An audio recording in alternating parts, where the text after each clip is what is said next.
بسم اللہ الرحمن الرحیم۔ مسافر کے لیے روزہ رکھنے کے بارے میں کیا احکام ہیں؟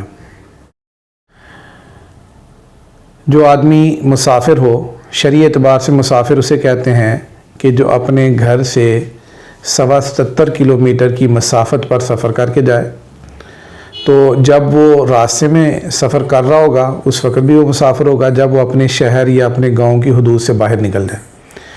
اور پھر جس جگہ وہاں پر گیا ہے، اگر شہر میں ٹھہر گیا ہے وہاں پر، اور وہاں اس کی 15 دن سے کم ٹھہرنے کی نیت ہو، مثلا 13 دن، 14 دن، 10 دن، 3 دن، یہ جتنے بھی دن ہیں، تو اب وہ وہاں پر ٹھہرا ہوا ہو یا ٹریول کر رہا ہو، سفر کر رہا ہو، تو دونوں صورتوں میں وہ مسافر ہے۔ ان دنوں میں یہ بندہ مسافر ہے۔ اور اگر کسی جگہ پر 15 دن کی قیام کی نیت ہو جائے تو پھر آتے جاتے ہوئے راستے میں تو وہ مسافر ہوگا، لیکن اس شہر میں ٹھہرنے کی وجہ سے وہ پھر مقیم ہو جائے گا۔ اب ایسا آدمی جو روزے کی ابتدا کے وقت، یعنی سحری کا جو وقت ہوتا ہے صبح صادق کا، اس سے پہلے اگر مسافر ہے، یعنی سفر کے دوران اس کے سحری آ گئی، تو اب اس کو اجازت ہے کہ وہ روزہ نہ رکھے،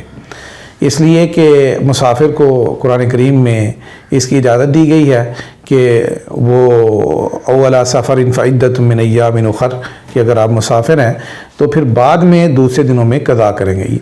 روزہ معاف نہیں ہے، لیکن سفر کی وجہ سے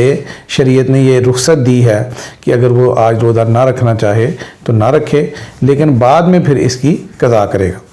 لیکن بعض صورتوں میں کیا ہوتا ہے کہ آدمی نے جیسے جس دن سفر کرنا ہوتا ہے، مثلا آج کے دن میں صبح سفر پہ نکلنا ہے لیکن سحری کے وقت میں اپنے گھر پر ہے، مقیم ہے، تو اس صورت میں اس کو روزہ رکھنا چاہیے۔ اور پھر اگر سفر کے دوران کوئی اس کے لیے روزہ ناقابل برداشت ہو گیا، روزہ پورا کرنا مشکل ہو رہا ہو، تو پھر اگر اس نے کوشش تو کرنی چاہیے پورا کرنے کی، لیکن اگر اس کا روزہ ٹوٹ گیا، اس نے یا توڑ دیا، تو اس صورت میں اس کے ذمے صرف قضا ہوگی، کفارہ لازم نہیں ہوگا۔